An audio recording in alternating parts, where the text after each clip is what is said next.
Pertumbuhan ekonomi yang terus meningkat menjadi permasalahan penting yang mengaruhi ekonomi nasional. Halo guys, perkenalkan nama saya Riki Fernando dari Pendidikan Matematika akan membicarakan ekonomi Pancasila di pandemi COVID-19. Tolong disimak ya guys. Resmi masuk jurang resesi dan hal saling dorong antara buruh dan pada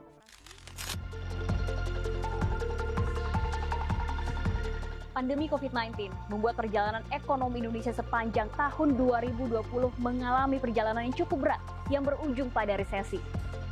Sebelumnya, pada triwulan 1 ekonomi Indonesia mampu bertumbuh 2,97% dan jauh merosot pada triwulan 2 dengan pertumbuhan negatif 5,32%. Namun pada triwulan 3, meskipun masih bertumbuh negatif, proses pemulihan dan pembalikan arah dari aktivitas ekonomi mulai menuju zona positif. Sementara itu, komponen dalam PDB yang mengalami penurunan cukup dalam adalah sektor impor barang dan jasa yang terkontraksi hingga lebih dari 21%. Pandemi juga turut menyeret salah satu sektor penopang ekonomi terbesar di Indonesia, UMKM. Setidaknya terdapat lebih dari 64 juta unit UMKM yang berkontribusi 97% terhadap total tenaga kerja dan 60% PDB nasional. Tahun 2020 menjadi masa paling berat bagi sektor ini. Hampir seluruhnya terdampak karena adanya penurunan mobilitas masyarakat. Pemerintah pun memberikan bantuan langsung tunai sebesar 2,4 juta rupiah kepada 12 juta UMKM di Indonesia yang memenuhi persyaratan sebagai penerima bantuan. Totalnya hampir sekitar 205 triliun dan supply side-nya hampir 384 ini yang terbagi oleh beberapa program. Yang hari ini salah satu programnya mudah-mudahan kami bisa menyampaikan Bapak Ibu sekalian, subsidi bunga mencapai 38,28 triliun. Minat investasi juga mengalami penurunan, tercermin dari posisi indeks harga saham gabungan yang justru kembali lagi ke level 4 ribuan yang terakhir diduduki pada tahun 2015 silam. IHSG juga mengalami penghentian perdagangan sementara yang dikenal dengan istilah trading halt dan baru pertama kali terjadi dalam sejarah pasar modal Indonesia. Investor yang meninggalkan pasar modal akhirnya berburu instrumen safe haven seperti emas yang semakin bersinar dan bahkan menduduki puncak level tertingginya di atas 1 juta rupiah per gramnya. Pada tanggal 28 Juli 2020 ini langkah pertama emas menduduki level di atas 1 juta rupiah. Kemudian terus mengalami kenaikan hingga bulan-bulan selanjutnya dan puncak tertingginya ada di tanggal 11 September 2020 di angka 1.069.000 rupiah per 1 gramnya.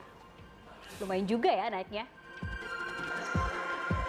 Adanya pembatasan kegiatan membuat perusahaan harus kembali mengatur keuangan dan arus kas perusahaan. Pilihan merumahkan atau pemutusan hubungan kerja pun terpaksa diambil beberapa perusahaan. Tahun 2020 juga tak luput dari aksi demonstrasi yang dilakukan berbagai elemen masyarakat mulai dari mahasiswa, buruh, dan masyarakat umum yang menentang Undang-Undang Cipta Kerja yang disahkan pemerintah dan DPR pada 5 Oktober lalu. Sebelumnya, Konfederasi Serikat Pekerja Indonesia juga telah mengajukan gugatan material untuk membatalkan 69 pasal Undang-Undang Cipta Kerja Klaster Ketenagakerjaan.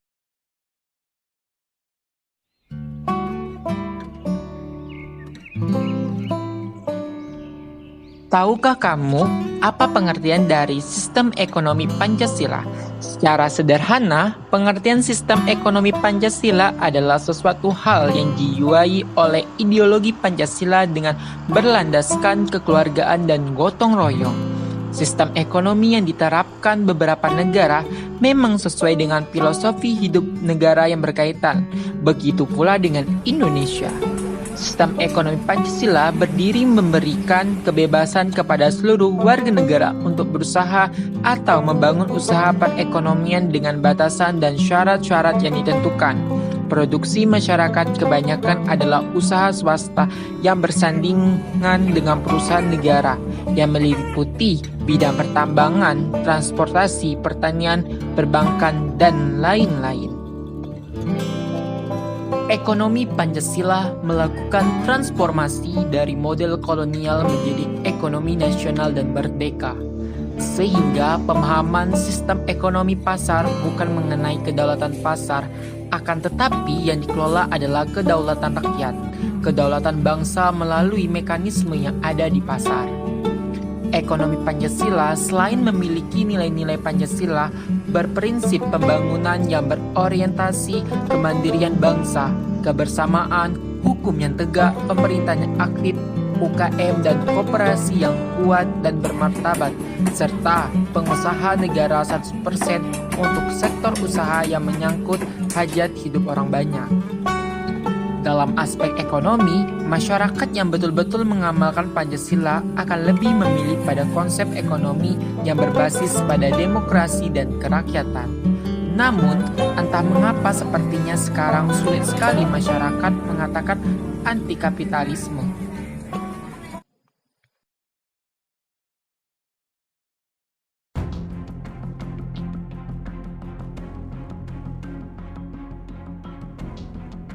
Virus COVID-19 ini telah mengoreksi globalisasi beserta seluruh tatanan ekonomi dunia menuju tatanan ekonomi baru.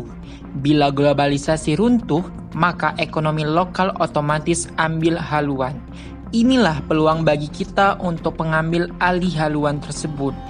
Bicara ekonomi lokal tentu tidak bisa lepas dari sistem ekonomi Pancasila. Inilah peluang ekonomi Pancasila ambil alih sistem ekonomi global. Pasca pandemi COVID-19, ekonomi Indonesia mengalami sejumlah tantangan. Oleh karenanya, perlu pengaturan regulasi untuk mengangkat kembali derajat perekonomian nasional. Momentum ini adalah momentum kebangkitan filosofis nilai-nilai Pancasila untuk diaktualkan dalam pengelolaan negara pasca COVID-19. Inilah hikmahnya kita melihat kembali filosofi negara dalam mengelola perekonomian. Karena permasalahan COVID ini salah satunya recovery ekonomi, dan recovery ekonomi itu memerlukan suatu milestone.